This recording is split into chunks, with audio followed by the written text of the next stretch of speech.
ನಮಸ್ಕಾರ ಫ್ರೆಂಡ್ಸ್. ಯಾವುದೇ ಒಂದು ವಸ್ತು ನಮ್ಮ ಕಣ್ಣಿನ ಎದುರು ಕಂಟಿನ್ಯೂಸ್ಲಿ ಮೂವ್ ಆಗ್ತಾ ಇದ್ದರೆ ನಮಗೆ ಡಿಸ್ಟರ್ಬ್ ಆಗಿಬಿಡುತ್ತೆ, ತಲೆನೋವು ಬರುತ್ತೆ, ಹಾಗೆ ಮನಸ್ಸು ಅಶಾಂತವಾಗಿರುತ್ತೆ, ಅನ್ಕಂಫರ್ಟಬಲ್ ಜಾಸ್ತಿ ಫೀಲ್ ಆಗ್ತಾ ಇರುತ್ತೆ, ಹೌದಲ್ವಾ?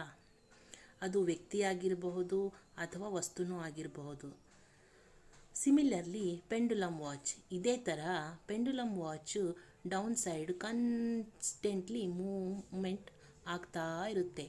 ಕಾನ್ಸ್ಟೆಂಟ್ಲಿ ಇದು ನಿಮಗೆ ಡಿಸ್ಟರ್ಬ್ ಎನರ್ಜಿ ಕ್ರಿಯೇಟ್ ಮಾಡುತ್ತೆ. ನಿಮ್ಮ ಮನೆಯಲ್ಲಿ ಈ ಪೆಂಡುಲಮ್ ವಾಚ್ ಇದ್ದರೆ ಅನ್ವಾಂಟೆಡ್ ಬರ್ಡನೇ ಜಾಸ್ತಿ. ಇದು ಮನೆಯಲ್ಲಿ ಇರಬಾರ್ದು. ಮನೇಲಿ ಯಾವ ಥರ ಎನರ್ಜಿ ಇರಬೇಕು? ಮನೆಗೆ ಬಂದರೆ ಶಾಂತವಾಗಿರಬೇಕು, ರಿಲ್ಯಾಕ್ಸ್ ಫೀಲ್ ಆಗಬೇಕು, ರಿಲ್ಯಾಕ್ಸೇಷನ್ ಸಿಗಬೇಕು. ಹೊರಗಿನಿಂದ ಬಂದವರು ಸಮಾಧಾನವಾಗಿ ಟೈಮ್ ಸ್ಪೆಂಡ್ ಮಾಡಬೇಕು. ಇದೇ ಥರ ಮನೆಯಲ್ಲಿ ಈ ವಾಚ್ ಇಟ್ಟರೆ ಡಿಸ್ಟರ್ಬೆನ್ಸ್ ಆಗೇ ಆಗುತ್ತೆ. ನೀವು ಈ ಮನೆಯಲ್ಲಿ ಪೆಂಡುಲಮ್ ವಾಚ್ ಯೂಸ್ ಮಾಡ್ತಿದ್ರೆ ನನಗೆ ಕಮೆಂಟಲ್ಲಿ ಹೇಳಿ. ಸೊ ಮನೆಯಲ್ಲಿ ಪೆಂಡುಲಮ್ ವಾಚ್ ಇಡಬಾರ್ದು. ಸೊ ಮನೆಯಲ್ಲಿ ಅಶಾಂತವಾದ ವಾತಾವರಣ, ಸ್ವಲ್ಪ ಚಿಕ್ಕ ಚಿಕ್ಕ ವಿಷಯಗಳಿಗೆ ಜಗಳ, ಮನಸ್ತಾಪ ಹೆಚ್ಚಾಗ್ತಾ ಹೋಗುತ್ತದೆ.